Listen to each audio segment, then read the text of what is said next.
Hi, this is Ed. I'm in San Diego, and today is 20th of August. It's coming up to 4 p.m. California time, and we'll be broadcasting live in just a few minutes into Asia Pacific, or as it's called now, the Indo-Pacific region, the vast area, including India and Singapore, and of course Australia, New Zealand, all the way up through Vietnam and Hong Kong and China, uh, Japan, Korea, South Korea, all of Korea, and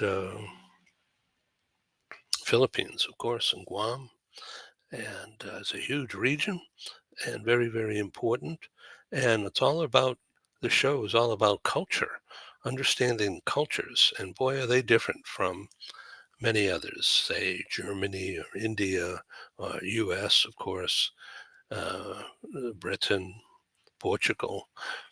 So we need to understand cultures. Philip Berry, wonderful man and so smart, brilliant in his work, especially with Colgate Palmolive, um, overseeing C-suite, overseeing people and operations in 60 countries. He's going to give a presentation about the cultural quotient, CQ. And this is just as important as IQ and EQ is CQ, cultural quotient. So we'll be right back and thank you.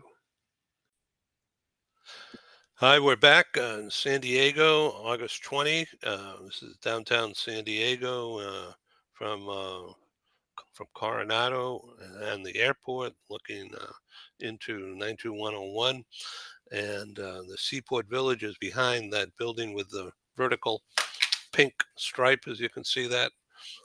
And pardon me, I dropped my phone. Okay, and anyway, we're here with Philip Berry, who's in southeast U.S. in Florida, in Fort Lauderdale, a beautiful place along the inland waterway, right? Right, Yeah, Philip? Yeah, yeah. that's great. And also from all the way across the USA, up in the Seattle, Northwest U.S., Ali Shami. Welcome, Ali. Ali. Hello, be here. Thank you for the invite. Yeah. Oh, we are being joined by Beverly, Asia Pacific Properties. Isn't that wonderful? Nice surprise. Okay, so, and we'll do a nice little welcome, make sure everybody knows each other, and then we'll proceed. Yeah. Welcome, Beverly.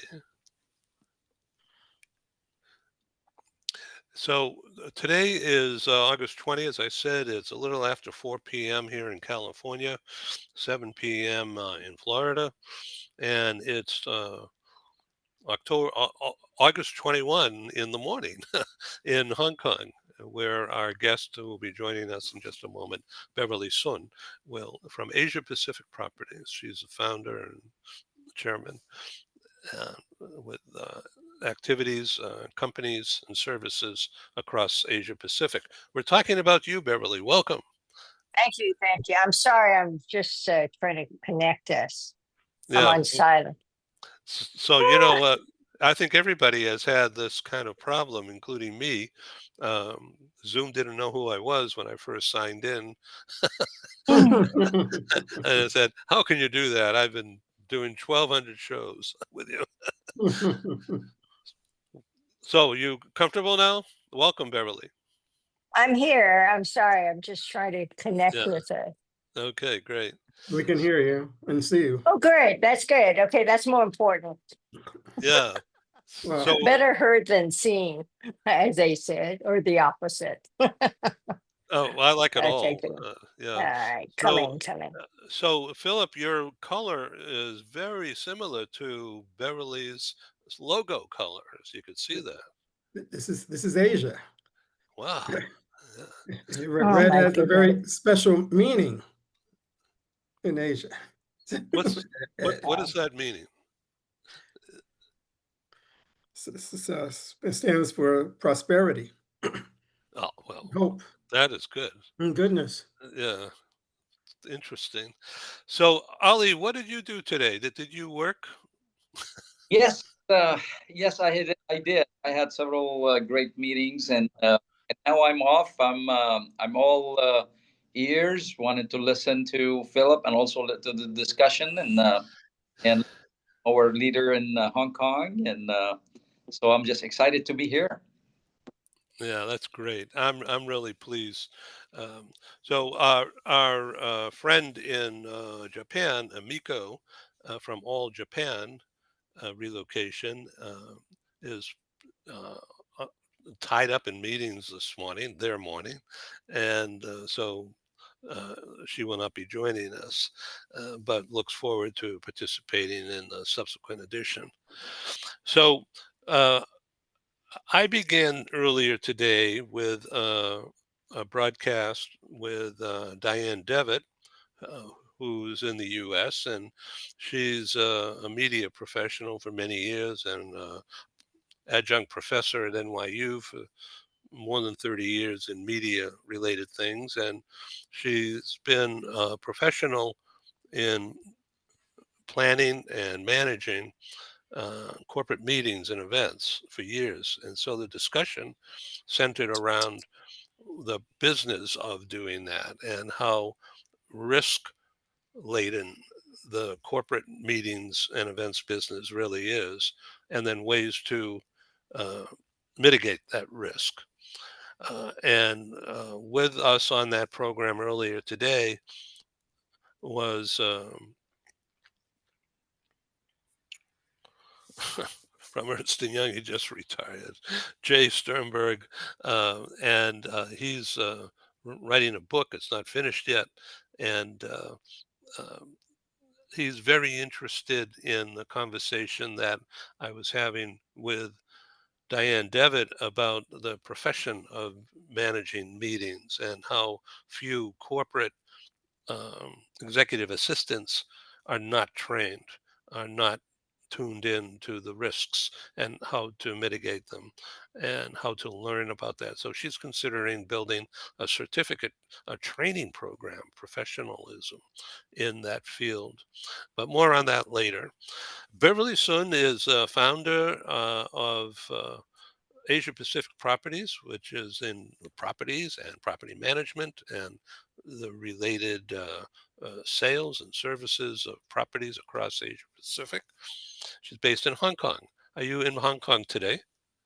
Oh, can you hear me? Yes. You can't see me, so. No, Yes, we I can see can. you. Okay, great.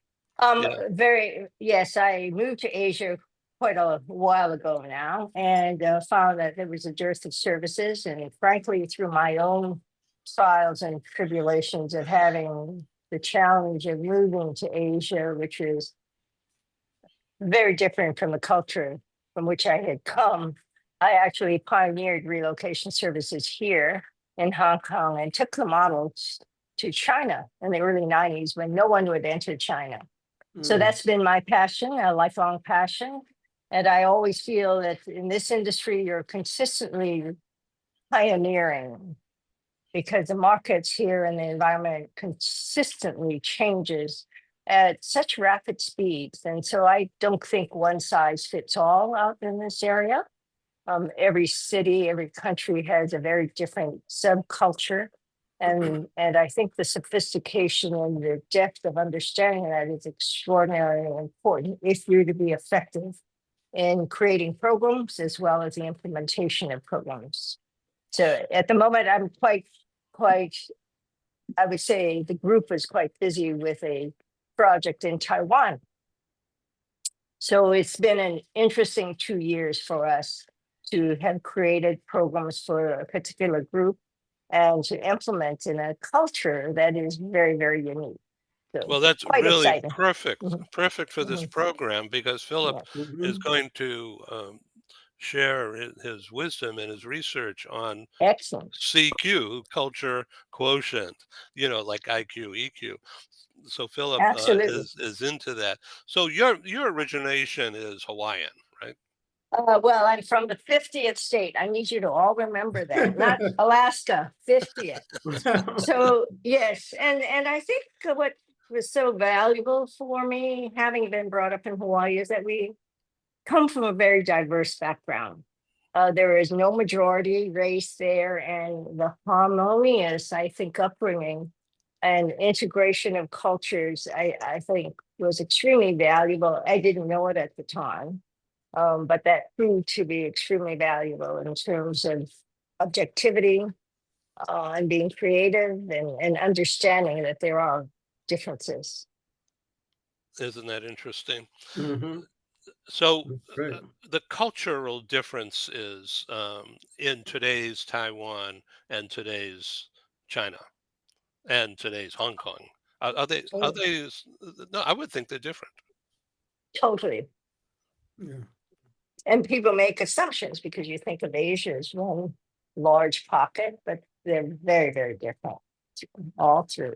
And within China, you have the subcultures. I've Mm-hmm. done a tremendous amount of project work moving European and American groups into China over the last 30 years. Mm-hmm. So it's been very interesting. And of course, that country has been extraordinarily innovative and has surged forward beyond, I think, everyone's expectations around them. So, fascinating. It is fascinating. S- So, Philip, your topic is going to be a wonderful summation of what we just heard and going forward. So, Mm-hmm. I invite you to use my screen share to upload if you're prepared to do that now, or if you Yeah. prefer to Okay. uh, Sure. quick intro of yourself. Let's see. See if I can. Mhm.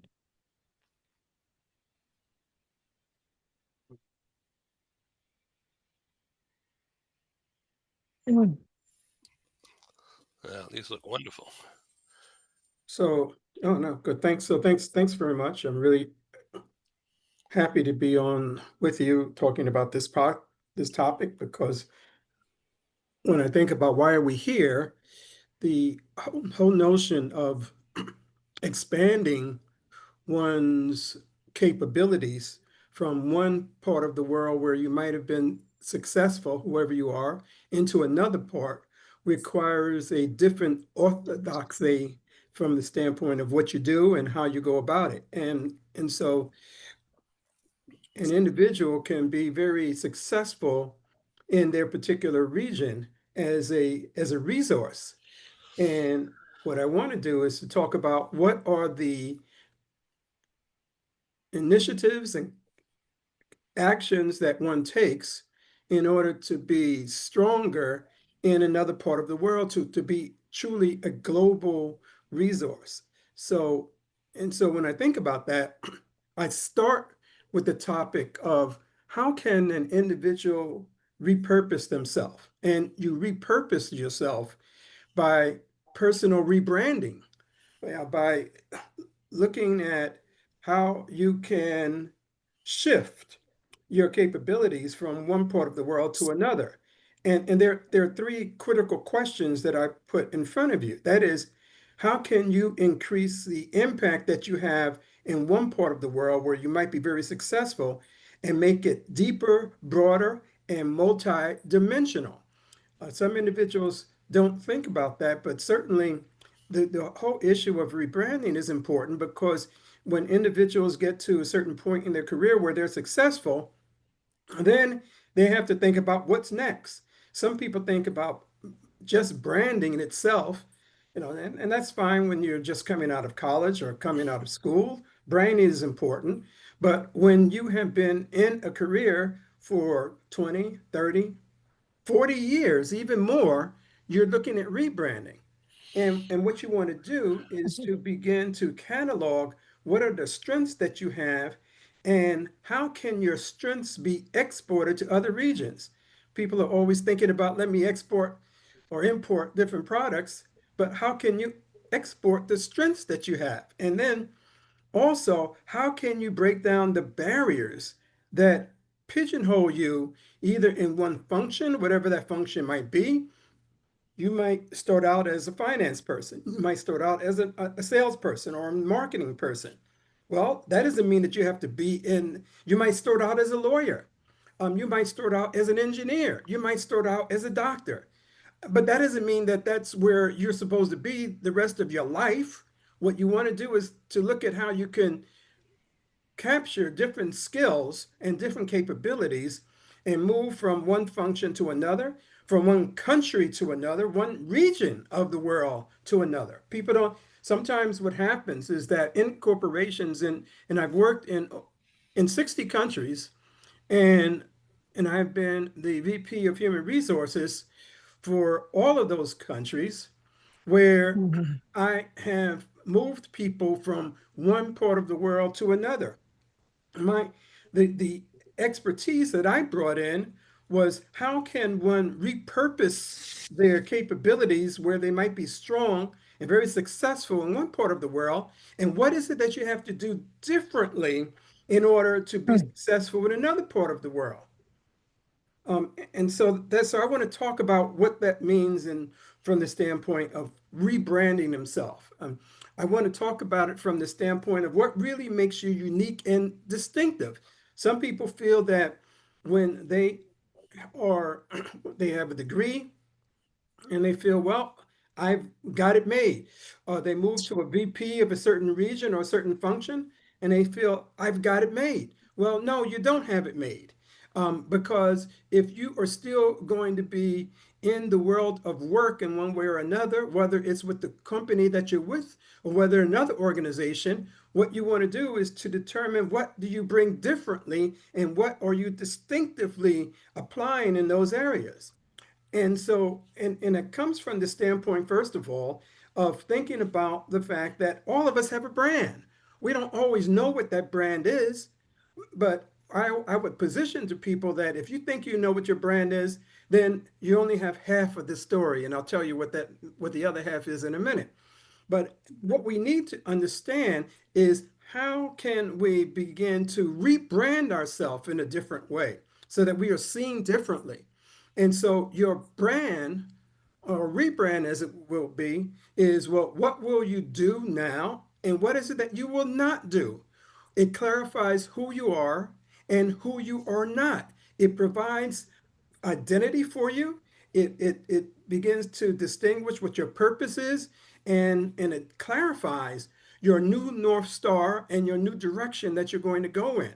That's why rebranding is so powerful when individuals look at remaking themselves and being able to establish a whole new world for themselves, a whole new life for themselves, a whole new meaning for themselves, a whole new contribution that they're going to make to other parts of the world. And so I was very successful in moving people. I loved people who were very successful in, say, a certain subsidiary operation. And then I would say to them, what's next?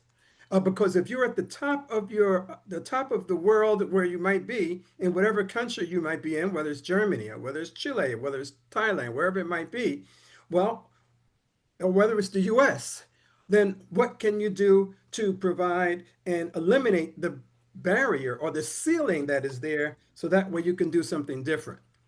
And what you want to do is to say, well, do others see you the way you see yourself? You might see yourself as being very expert in a certain area and bringing certain capabilities, and that was what you got here there. What got you there is not going to be what keeps you there. That's the other thing that individuals fail to understand about themselves as they are beginning to chart out a career for themselves and chart out a new life. It's all about a new life. And so when I think about this from the standpoint of this being half of the picture in terms of who you are, there's a certain set of assumptions that people have that they will attribute to you, and that will formulate what your brand is, and because that's their perception of you. However, there's another part of it that has to be determined that helps us to determine and to define what the total story is. And that is that being able to identify very clearly your new goals and aspirations, a new vision for yourself, distinctive competencies that set you apart from the way you were defined before and the way people identified you, and also a whole new set of behaviors based upon a new set of values that you begin to look at that help you to say, well, I was very strong and I was valued for this type of contribution. And that behavior was what kept me going. Matter of fact, I loved working for individuals who said, well, I'm a very good communicator. Well, that's nice. However, what might be needed when you are looking at a different constituency is that you also need to have another value of being a good listener. Because just being a good communicator, meaning that you were good at talking one way about something, doesn't mean that you are able to listen and take in different information in a very different way. And that determines the total story regarding people. And so what people want to do, just like a book that you're reading, just like a movie that you're watching, you want to say, what's the new story about me? What am I doing differently? What or am I doing distinctively? What what is it that can help me to be seen in a way that provides more value than I'm doing right now? And and I call that your superpower. Your being able to identify what your cultural quotient is your superpower to a new way of looking at the world, and also having people look at you differently because they see that you can do things differently than they assumed. All of the assumptions that people had about you and what your capabilities were begin to be minimized because you are maximizing the view in terms of who you are by developing your CQ, which is your cultural quotient. And and so that rebranding piece comes about when we want to expand maybe to a new market or a new consumer base. It might be that you were dealing with a consumer group in whatever country or region that you were in, which was in the urban area of that city. Whatever country you were in, you developed a nice base within one city. But then what happens is that the market is growing, the consumer group is growing because people's income is increasing, people new needs are developing in other places, and so you want to determine how you can increase the consumption of a certain product or a certain market, a certain service in a different part of the world where it hasn't been consumed in that way, where people who are there don't understand what that is, but you understand because you are expanding from one part of the world, one region of the world to another. And that's really rich in terms of your total story. We rebrand when we want to take advantage of new and emerging trends. Well, what's the big trend that is developing now? AI, big trend. I started my career in the consumer For sure. in the computer area, and I'm delighted by the potential that AI can bring about for individuals to rebrand themselves, not to be afraid. Don't be afraid. Be challenged and be bold by looking at this new adventure that is in front of one. And as you look at how you can take on and develop your careers and your competencies and your contribution in a new way altogether, and change the whole definition that comes to what your profession is, what your function is, and also how you're going about things. We rebrand when we want to be perceived differently. If you want to move to another region of the world or another function, so say you're a salesperson, and now what you have to do is you have to do more than just sell your products, sell your services. You have to be able to market them more effectively. And so you want to expand in the area of total commercial awareness and expertise.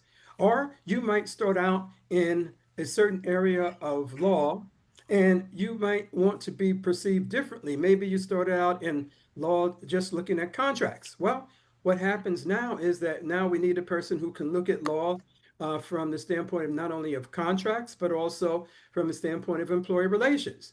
I mean, or there are so many other areas that you can look at where you can rebrand a certain function or a certain profession into a new way because you want to be perceived differently. I know as I look at my own career path, where I started out in training and organizational development, and then I expanded that into broader fields, all of the other broader fields in human resources to move up to the executive level in human resources.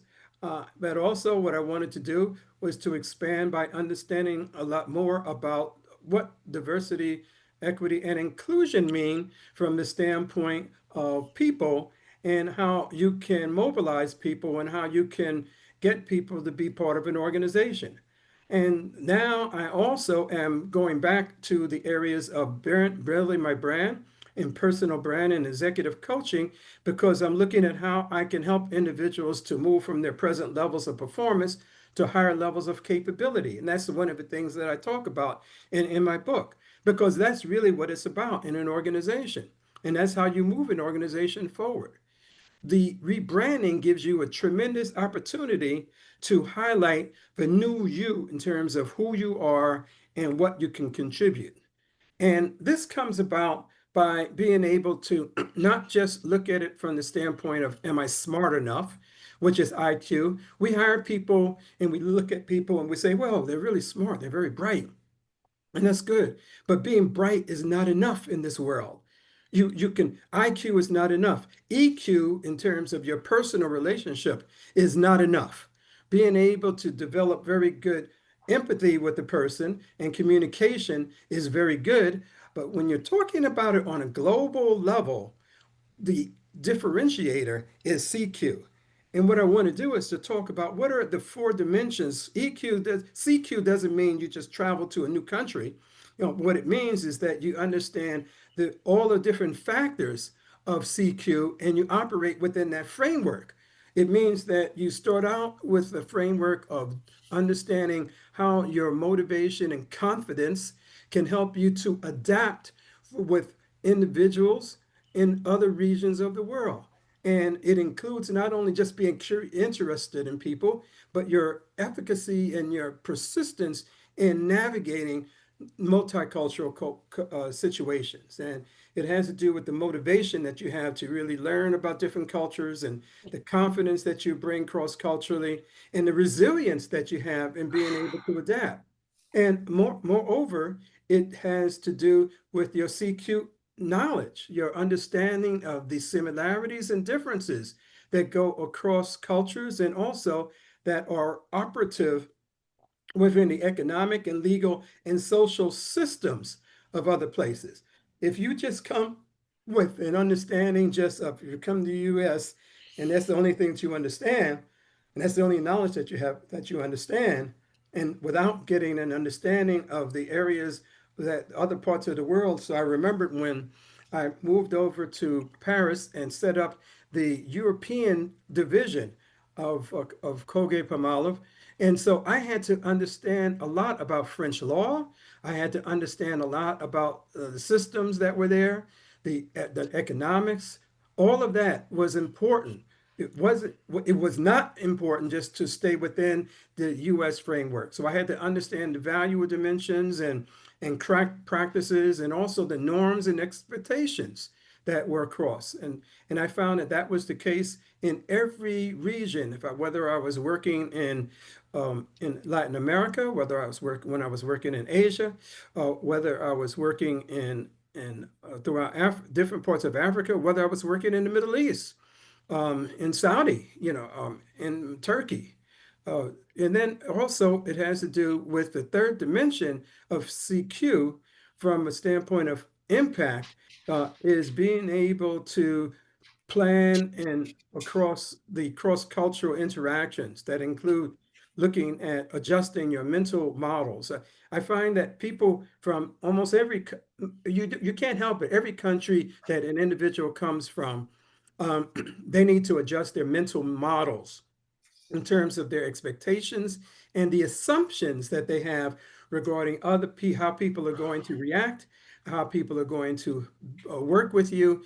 And what one needs to do is to check your own mental models and say, well, maybe what I thought before was good, uh, it's not good enough. And so I need to be more curious about other ways of looking at things. And then one has to be able to adapt their behavior accordingly, and modify their style, adjust their leadership approaches, so that way you can be more impactful. You don't go into a meeting saying, well, this is the way I did it before, but you want to go in saying, how is it done here? And what can I do differently here from the standpoint of being more impactful? That's where CQ comes in. And if you look at and you talk about individuals who are high EQ leaders, you're not just looking at high IQ leaders, you're looking at CQ leaders, because those are individuals who embrace the complexity and ambiguity that comes from working in different environments. What do I do? How do I do it? I was working a situation with a Turkish company. I was working with an acquisition to bring in two companies together. And so what was so interesting, I'll use this as an example. What was so delightfully interesting is that within that family of there were people who were, like in Turkey, you have a European side and an Asian side, right? And so, in a number of the younger people in the family, they were more European oriented, came to a meeting with suits and ties, but the patriarch, he would come with his old way of looking at things and dress. And so I had to work and build trust with him in order to make this acquisition work. What I had to, many times, Americans, they're going into a certain country, almost any country, in fact, they go in and they say, well, we can be very efficient here and we're going to make this deal happen within 3 days. And then they leave. Well, what they haven't done, they haven't built a relationship, and therefore they haven't built trust across all the different stakeholder groups in order to make things work. And that trust is extremely important. And when you're working in other countries and with other, because people have to feel that they are working with a person who wants to understand them more. And therefore, you have to adapt your communication and your management style. And demonstrating curiosity is really important. In fact, I remembered, and I'll use the Turkish example as one example here, that he had some prayer beads that every time we were in a meeting, and I would notice he didn't say much in the meeting, but I would notice he had his prayer beads. And then I would notice how his children, his son and his daughter, would respond based on that. And so I went over to him and I said, where can I buy these prayer beads? And so he told me, well, you can buy it in the Blue Mosque. So I went to the Blue Mosque. I exhibited some curiosity about these beads. They were more than just trinkets. They were a very important part of his belief system. And so I will tell you that just like magic, after 3 meetings with them, I was able to get a deal done because I was able to demonstrate curiosity, and also I was able to establish a trust because people saw that I was important. And do you know what he said to me? He didn't speak much during the meeting, but people thought, well, he can't speak. Well, he understood everything that was going on. And Ali, especially working and being from the Middle East, you'll understand this, especially how Americans come in and they feel that, when people are maybe quiet or not talking, that they are whatever you would attribute to them with that intrinsic behavior. And so when we spoke with him at the end, what he wanted to know was, he said, I will sell you this company, but I want to be sure that you are treating the people in this company just like family, because that's how we treated them. That was more important to us than the financial aspect of the deal. Now, he might have said at the beginning, I want you to put the money in the German marks, but that Deutsche marks, that's okay, because that was the currency that was important at that time. But one has to balance the type of understanding, and also balance any type of standards that you would have with a way to build trust, to deal with the ambiguity of the situation, and also to adapt to what's happening. And if you can go in with these four factors and elements, it helps you to increase your performance, your retention, and also your profitable growth. Let me just highlight for three companies. There are many companies like this, but one of the things that I worked at two of them. I worked at Procter and Gamble and I worked at Colgate. And one of the things that I found, was that having leaders emerge themselves in cross-cultural training and having products that were important to the local market. Like for example, if you go to Latin America, uh, they won't call it always Procter and Gamble. They call it uh, Procter and Gamble, or in with Colgate the same thing. With the products that they had, they call it Colgate Palmolive, and they saw those names as their local names, not the global names.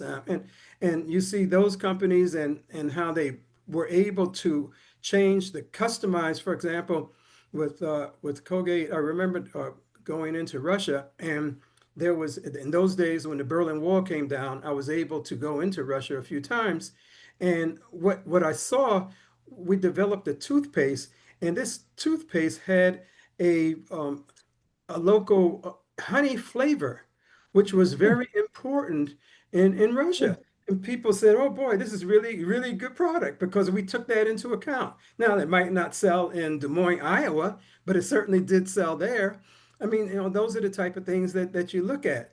And also Tata, and a very strong Indian group really had a lot of respect, for M&M when they were going in and developed and integrated their global practices with the values of the companies, the countries, and the regions that they were going into.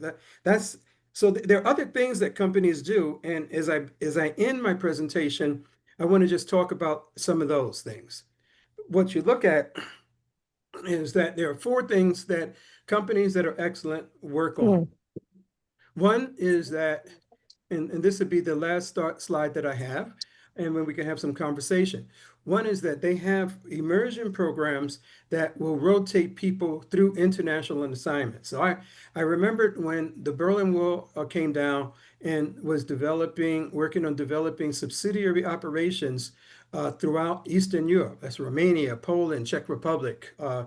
And so what I did was I saw that there was, when you look at Romania at that time, saw that there was a great similarity with Romania and Guatemala in terms of the marketplace and also the language itself. Romanian is a Romance language, and so therefore moving people who were very strong in a place like Guatemala can make them very effective and did make them very effective in terms of adapting to Romania.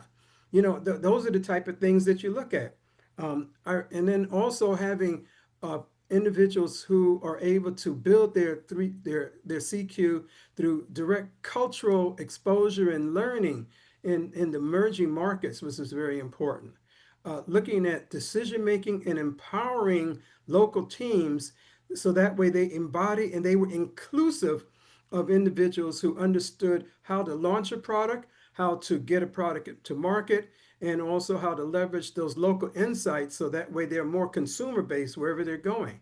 And then third, being able to have inclusive talent development in not just having an exposure program for a person to go into a certain country and okay, well, let me take a nice culture exposure onboarding course. The training and cultural exposure should be integrated and inclusive in all of the training that takes place in the communication, in the negotiation, in the leadership training, in how you communicate with people and how you're able to do branding, all of that.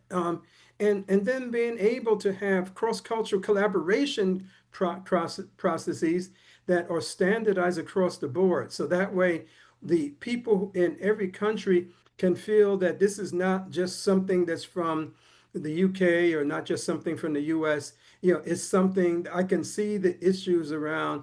It builds in standards around visual collaboration and inclusiveness, and it rewards inclusive behaviors across the board so that people can feel very good about that. If you're able to have those features, what's measurable from the standpoint improvement is that you can see the improvement come about in innovation, in talent retention, and also in financial performance.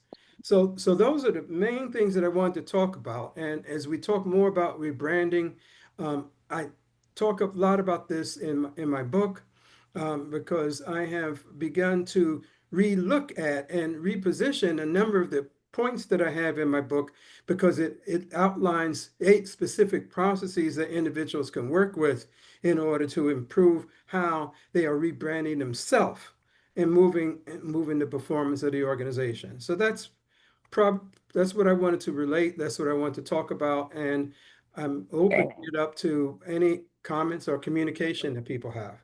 Yes, Beverly.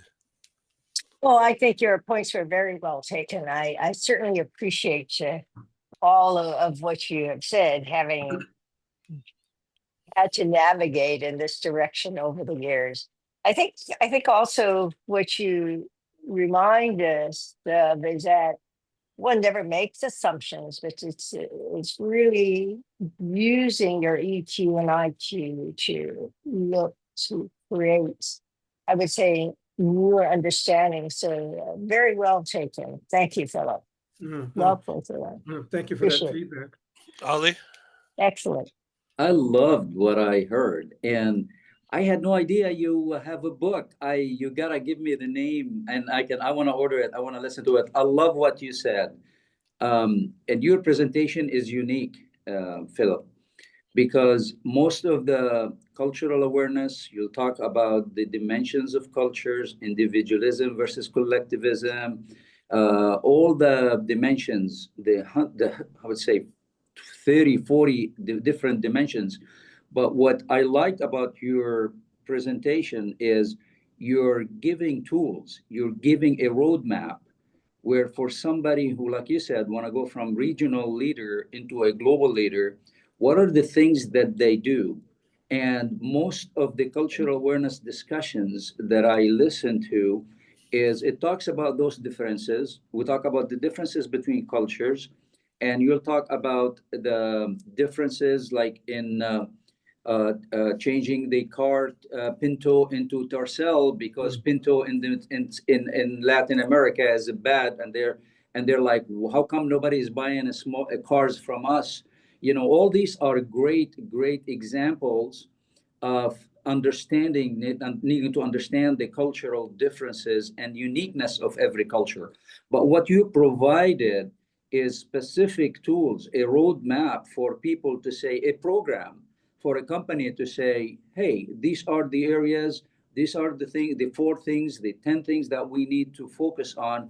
What can we do? The exchange program is beautiful. I love that too, because I remember the first job I had working with airline customers, I did not, I'll get the questions coming in from the airlines with problems that they need help with. So I look at the name of the person who's sending it, and the name who's sending it is a name. Well, fast forward after spending over a month in Rome, when I get a message coming in from Franco. Well, guess what? This Franco is a great friend that we had dinner with. I met his family, I met his kids and his grandkids. All of a sudden, it paints a totally different meaning to that relationship, and it has that great understanding that will definitely help in building trust, building relationships. So I just love what I heard, and I'm really looking forward to reading your book, Philip. No, thank you. Thank you so much. And it builds a lot on some of the things that you wrote, the book that you wrote, with Howard, I mean, which I read very well. And so I think that you'll see a nice correlation between some of those concepts and some of the things that I mentioned. It's interesting, like you talk about cultural differences. I'll be like, the example, I won't name the company, but they developed a car called Nova. Yeah, and they tried to introduce that in Latin America. Well, nova means no go. It doesn't go. And I mean, just not understanding, they thought it was really rich for them to do that. And I remember in a meeting I was in Egypt, and just understand having a certain understanding of certain words, whatever. I mean, I have Spanish and French in my background, but I did, study some Mandarin. At least I can say hello, or I studied Russian and German to say hello. But I remember it being in a meeting in Egypt. And so we had this great marketing product we were going to work on. And we set out a strategic plan and to launch this product within an 8-month period of time. And so everybody was saying, yes, that's it, we're going to do that. And then one person said, Inshallah. and, Oh, and inshallah means if God wills it. You have to understand, a little phrase like that, meant that, like, and these are people that have all the degrees from everywhere, but inshallah, they fall back on this cultural meaning. If and so you have to rethink what that means in terms of people's commitment to something. They're not going to be totally Western in terms of their approach. So one thing I really loved about your talk, Philip, was when you were describing the senior leader of the company that you were acquiring, and he had some the beads that were very important to him, and the fact that you took an interest in those beads, that was apparently sincere, and he Yeah, I came to the next meeting with my own beads. I still have them. so I just, that I that just, built that built trust between you two It guys, did. and It did. that was the breakthrough right there. Yeah, it was. Little I things just like love that. it. I have to say, I just love it because in Asia, there's a lot of nonverbal communication, body language, and Yes. someone's just nodding yes, and you're thinking yes, he's buying in or she's buying in, and it Right. means absolutely not. Yeah, exactly. Exactly right. Exactly right. to, Exactly to, right. to build You gotta have further on the example that you gave Philip with inshallah, since I know I speak the language and I lived in that culture, it's right. really interesting how, and it's also how it's said. So you can have somebody, you can tell if they really want to do it or they're just saying it, Exactly. saying it. Yes. So Give me this body language. Yeah. yeah, exactly. So if you say, inshallah, I'll do it, that means Mhm. maybe do it, maybe I don't. But then they look you in the eyes Exactly. and they will, Exactly. Right. yeah. And when they look you in the eyes and say, inshallah, I'm going to do it, that to them, they're different translation. It And the does. translation is, I will do it and only God will stop me from doing it. Exactly right. Exactly So right. I love the layers of what's said, how it's said is so I love that example. It is. It Now, is. is there a proper way to combat or to go against that? Only if God allows it will I do it. Well, see, there's one word that you said there, which is a differentiator. You don't want to go against. Okay. uh, You said what you want to do is to figure out how can you go with, Mhm. and uh, how can you increase an individual's belief in understanding of the project so that way they will go along with it. So you don't want to go against. And in fact, many times, and you can't help it because the Americans, we come with this win-lose way of approaching stuff. And I win, you lose, and I need to for you. What's interesting is watching some of the current dialogue taking place where we want to force people, into a certain way of behaving and thinking, and you lose in that way. You really, that's what I have. My experience is that you lose.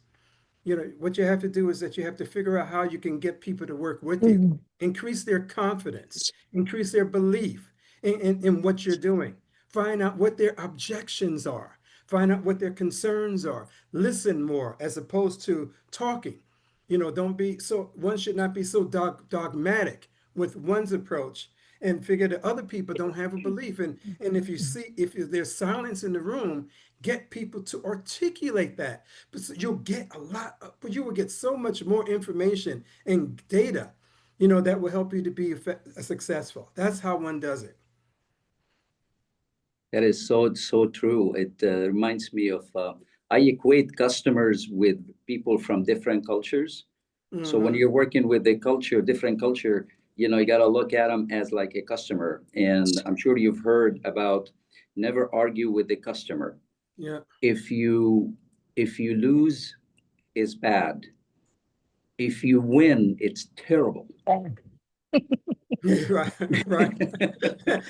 Exactly. Philip, I'm going to ask a question in respect of gender leadership. Have you found that the truths are universal, or are there various approaches in terms of perspectives looking in and how one projects out? I think that one of the things that I did one time in a succession planning meeting, we wanted to, in China, we wanted to move a female to be the managing director of our operator operating out of Guangzhou. And what we did, we brought a person who had the type of sensitivity and skills to relate to people, who was more empathetic at the same time as being directional about things. And so what we wanted to do was to increase her capability. She had certain strengths. We wanted to increase her capability so that way she would be successful in that particular market. So that's what I have found is important. And I believe that having women in leadership, because they can bring often uh, a lot more empathy and look at things in a way that some men don't. The men come with this very Macho. macho. Yes, yes. Let's just call it what it is. Well, interesting. Yeah, They're very different. and that's why I think that one needs to be able to be more inclusive with the teams that they have in terms of the behaviors that they have within that framework. And so Okay. people, and so we need to reward people, women who come in with that type of awareness and that sensitivity and the value system that can help us to balance things out in a different way. I really believe that that's an important competency and capability in every situation that I have operated in around the world. Thank you. Well, thank you. I really love this conversation, and let's do it again and go deeper. And if each of us invites one additional person from the region or from somewhere else to join this topic, uh, it would be great. And let's do this sometime in early September. Sounds great. Thank you ever so much, Abe. Always. Yeah. Thank you. Thank you very much. And Ed, thank you, gentlemen. Thank you for And, being in what I call the global meeting room. Well, That- we're going to that- expand it. We're going to expand it. Exactly. Awesome. yeah. And Philip, Thank you. I'm sorry, Philip, your book is on Amazon? Yes, it is. Okay. Being better than Good. you believe. And also, I think that you are connected with me online. Yes. You go to my website, you will see it advertised there with the name and everything. So, Awesome. yeah. Awesome. So I want to just end this in the next couple of minutes by bringing up something that Ali taught me, I don't know, maybe 10 years ago when you were talking in either my Silicon Valley meeting or Seattle. I don't remember, but it was live in person. And the conversation turned to caring, not sales, but showing that you care, Yes. and then winning them, winning Yes. their attention. Yeah, I think it was in Vancouver. I think it's Okay. Vancouver, Canada. Yeah. Yeah, and it's something that you've heard. I've heard so many people, it's related, or it's said that it's said by John Maxwell, somebody, and people don't care what you know until they know that you care. Yeah. And I remember one time I was in sales, and we were in a conference, and one of the sales directors talked with the VP and said, "Why are we going to sell stuff to the customers right now? And they're in deep trouble." They don't have money. Why do we have to sell something to someone, to folks who don't have money? And he said, and the VP stopped and he said, that's exactly the right time we need to do that. When you go at the time when they don't have money and you show you care. Then when you go back after a year, you go back and you will say, this is the product. Let me tell you, let me share the knowledge. Then they listen to the knowledge. If they don't feel the caring, they're not gonna listen to the knowledge and the facts and data. So it was just beautiful. Yeah, you reminded me Yeah. of great times. It was so awesome connecting in person in conferences, Ed. I hope you restart those again. Yeah, this is not a pitch, but I'm trying to find people who want to pay for them. And so, so that means sponsorship, Yeah. and it could mean ticket sale also. But Yeah. yeah, so tell you, I'm not going to mention names right now, but I was talking with um, an American moving van company, um, one of the larger ones, about partnering with me, and they brought the idea up to me. When are you going to do these again? Because they Oh, did them in the 80s and 90s and the 2000s, yeah. and they used it, of course. And so there's a lot of talk, but nothing firm yet. And so I'm talking about Seattle, talking about Mountain View, um, um, near LAX. It's called Marina Del Rey. Oh, yeah. Mm. Right. Nice area. And then down in Irvine, and then here in La Jolla, and also in Texas, and Washington, D.C., uh, Awesome. New York, and Miami, Fort Lauderdale. That's the plan, but no structure yet. Yeah. I Awesome. Sounds remember great. I remember being with Ed's conferences from 25 years ago. 1999 in Yes, Paris. Mm. yes, right. Wow. Yeah, and we partied like it was 1999. Exactly right. It was a good one. Now you were a global HR world leader, based in Paris, and Right. Yeah, and over uh, Europe. and I was running around Paris, and so Yeah, it was great. yes. No, you know what made that one really cool and why it happened so well? It wasn't because of me, but it was because I was smart enough to get the spouses, I guess the wives, of the male expats who were in the 15th or the 16th living there. And they were all networked, and they knew each other. And and I got that group of ladies involved, and they got everything done. Yeah, So And that's I, a I testimony to what you said, Philip, the yeah, leadership, women leadership that you mentioned earlier. yeah. No, definitely, definitely. Yes, that's for sure. That's for yeah, sure. yeah, Sure. yeah, yeah. That event was in the Le Meridien in Montparnasse, Yes, right. and it had more than 200 people there at the time. God, it was Yeah, big. yeah. Mm. Yeah. Oh, Beverly, Okay. thank you so much Okay, for good. Thank Beverly, you. good being seeing you Thank you. again. Good connected. to see you. Yeah, And we'll have to have a Ali. reunion one day. Yeah, Yeah, definitely, definitely. yeah. Yeah, Come boy. this way. Oh boy, would I love Okay. to. I haven't been Yeah. to Hong Kong in maybe a few years actually. Hop, So So, I skip, love and it. a jump. That's it. Direct Yeah, flight. exactly. so, Yeah, We're yeah. so, here. so I Okay. this Go is ahead. California Bound, a glossy magazine, and it was printed during the 80s in Hong Mm. Kong and Shenzhen. Wow. Yeah, Yeah, I still Very have the so good. suit that I bought in Hong Kong. it still fits. No, Joe, just hang it in the closet. Right? Yeah, Okay. yeah. Very good. All right. Well, on that note, Okay.